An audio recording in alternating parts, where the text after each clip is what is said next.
Hi, my name is Lorne Brown. I'm a doctor of traditional Chinese medicine, and I practice in Vancouver, British Columbia, Canada. It's called AcuBalance Wellness Center. My website's acubalance.ca, and today we're talking to Valerie Landis, and this is a really interesting interview for me. I met Valerie at the Integrated Fertility Symposium. She was there taking in lectures, and we just got a chance to chat.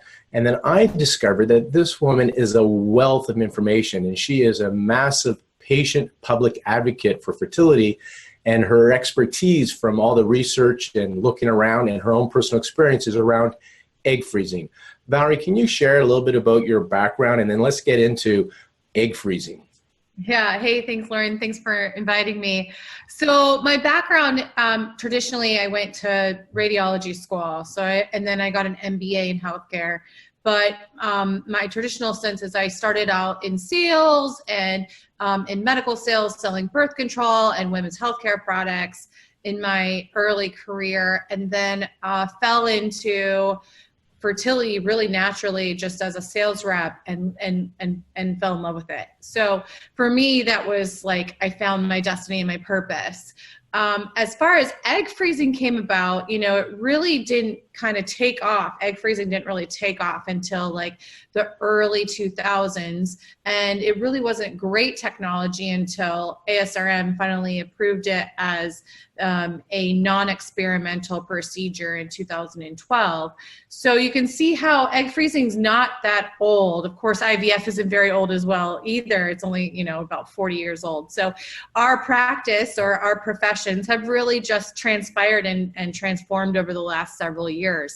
And for me, it became a passion, not only just personally, because I can see how egg freezing can be so beneficial for anyone these days, especially with the new trends in society and women empowerment and more women in the workplace and the family life changing. But I could also see how it could be beneficial for patients being their own egg donors, so they don't have to worry about how they're going to conceive their family in the future, and if their parenting partner, if they don't find their parenting partner right away.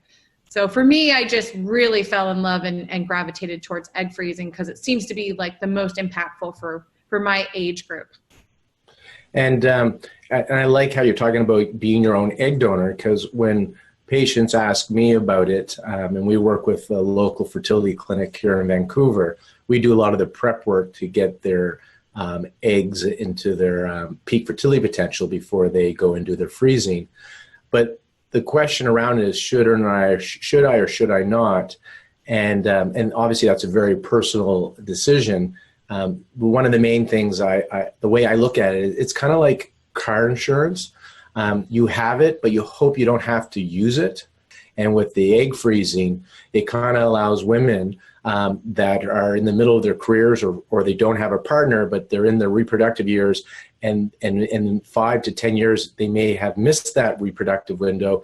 They still have eggs now available to them with the potential to create life. And that way it gives women, kind of like what men have, the opportunity to have their careers in their lives and reproduce at a later age. You got a lot of knowledge. I've looked at your website. We had some great conversations at the Integrated Fertility Symposium, and you are a patient advocate, and you've created some incredible resources, talking to the experts, the medical doctors, talking to the public. And I just thought maybe you could give some tips for the public of what they should be looking into, just some basic questions that you had to ask the experts that you've learned to save the people that are watching this some of that time, or at least they can take this information and go to their experts, their specialists, and ask those questions for themselves. So can you give us some good questions and answers that you went through that you recommend the public to be aware of?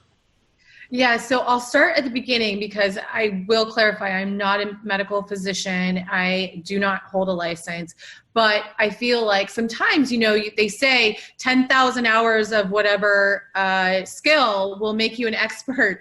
And not only have I experienced it personally, but I've also coached and seen so many patients throughout the years and their outcomes. And so I feel like I have a good representation to be the bridge to the gap between patients and the physicians. And so that's how I like to refer to myself, is it's just really I'm here to calm all those those fears, alleviate all those worries, and to explain how you'll feel from the beginning to the end, because that is a big concern.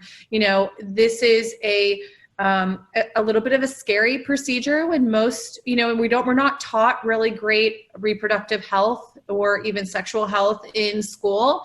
And so the basics, the fundamental basics, most people don't really understand even their own cycle. I think there was a study done, with Yale that talked about how most women don't even understand when their peak times are to get pregnant.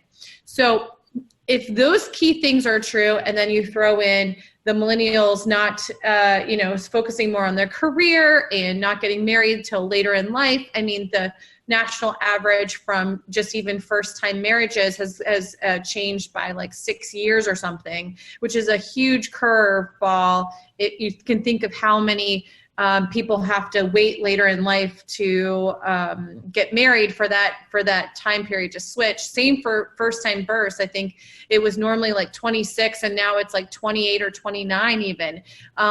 Those 4 years, that means a lot of older parents had to start their family life much later in order for that needle to move that much. But as far as like key things about fertility and egg freezing, I think the first place to start is by getting your basic levels checked. So there's very non-invasive procedures that can be done to check your status of where you're at. And obviously, as most clinicians would even echo and say that, you know, the younger you can freeze, the better.